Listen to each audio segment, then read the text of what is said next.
किसी गांव में एक महात्मा जी रहते थे जो कि बहुत ही सुंदर उपदेश दिया करते थे। उस गांव के नगरवासी लोग सोचे, चलो क्यों न चल करके हम भी उपदेश को सुनते हैं इस गांव में। सारे गांव के लोग ने इकट्ठा हुए और आपस में बात की जाने लगे उपदेश सुनने के लिए। तभी उस गांव में एक और व्यक्ति था जो कि मंद बुद्धि का था। वह बोला हम भी चलेंगे और साथ में गांव वालों के वह व्यक्ति भी चल दिया उपदेश सुनने के लिए। गांव के सारे लोग आ गए उपदेश सुनने के लिए। तभी वहां पर मंद बुद्धि व्यक्ति भी पहुंच आया उपदेश सुनने के लिए। उसको देख करके नगरवासी बहुत ज़्यादा मजाक उड़ाने लगे और बोलने लगे, इनको क्या ज़रूरत थी उपदेश सुनने के लिए, इनके पास तो पहले से ही इतनी बुद्धि है। इससे अच्छा तो ये होता कि ये घर पर ही होते। ऐसे लोगों की कोई ज़रूरत नहीं है जिसके पास बुद्धि ना हो और जो दिमाग से पागल हो। और उस व्यक्ति को पागल पागल कह करके गांव वाले चिढ़ाते थे। तभी पास में बैठे महात्मा जी ने बोला कि चलो आज मैं तुमको एक ऐसी कहानी सुनाऊंगा जिसे सुनकर लगेगा कि पागल है, लेकिन वह सबसे अलग निकला। गांव वाले यह कहानी सुनने के लिए बहुत ज़्यादा तैयार हो गए। दोस्तों, इससे पहले आप इस कहानी में कहीं ना कहीं खो जाओगे, इसलिए अभी तक चैनल को सब्सक्राइब नहीं किया तो सब्सक्राइब जरूर कर लेना। चलो कहानी की शुरुआत करते हैं।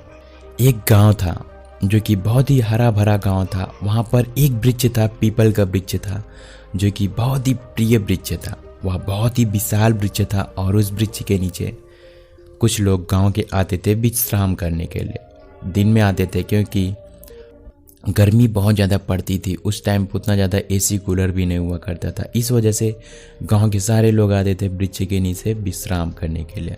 और वहाँ पर एक पागल व्यक्ति भी आता था गांव वालों के साथ विश्राम करने के लिए। उसको भी सब चिढ़ाते थे बेवकूफ़ बेवकूफ़ कह करके। और वह व्यक्ति सबको देखता रहता था और आता था विश्राम करता था चला जाता था। एक दिन वह व्यक्ति विश्राम कर रहा था, जो मंद बुद्धि का व्यक्ति था वह विश्राम कर रहा था। और तभी वहाँ पर एक अमीर आदमी आता है कहीं बाहर से और वहाँ थका हुआ होता है और आ करके बोलता है, उठ जाओ यहाँ से, अब मैं विश्राम करने जा रहा हूँ यहाँ पे। फिर वह व्यक्ति बोलता है, मैं क्यों उठ जाऊँ, यहाँ पहले से मैं हूँ, मैं नहीं उठूँगा। फिर वह अमीर आदमी बोलता है, तुमको दिखाई नहीं देता हम इतने बड़े हैं, तुमको तो अभी तक उठ जाना चाहिए बिना बोले हुए। फिर वह व्यक्ति बोलता है, बड़े छोटों से क्या मतलब, मैं नहीं उठूँगा, मैं नहीं उठूँगा। फिर वह व्यक्ति उल्टा सीधा बोलने लगता है।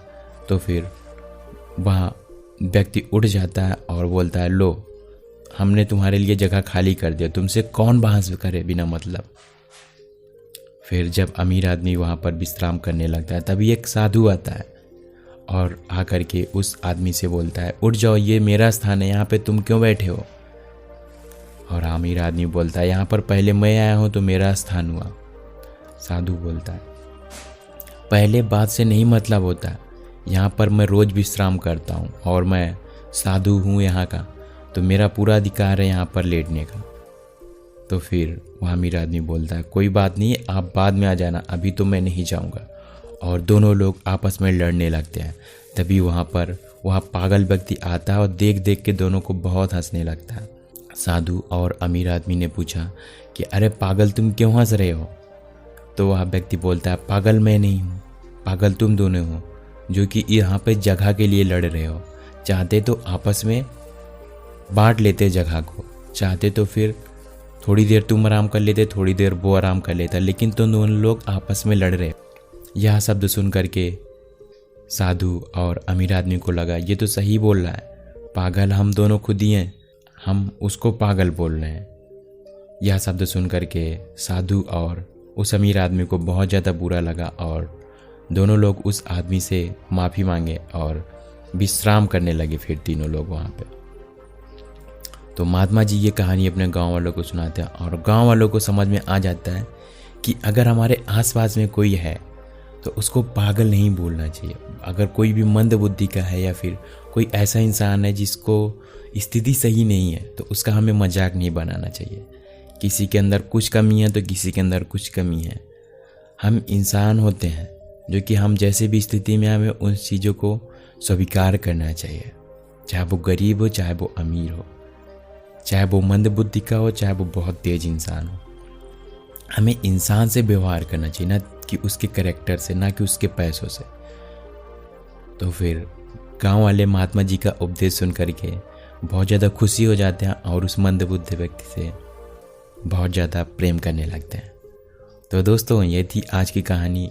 मैं उम्मीद करता हूँ आपको ये कहानी ज़रूर पसंद आई होगी, और अगर हाँ, ये कहानी सच में आपको पसंद आई तो वीडियो को एक लाइक करके चैनल को सब्सक्राइब कर देना, और मुझे कमेंट बॉक्स में कमेंट करके बताना आपको ये कहानी कैसे लगी। धन्यवाद दोस्तों।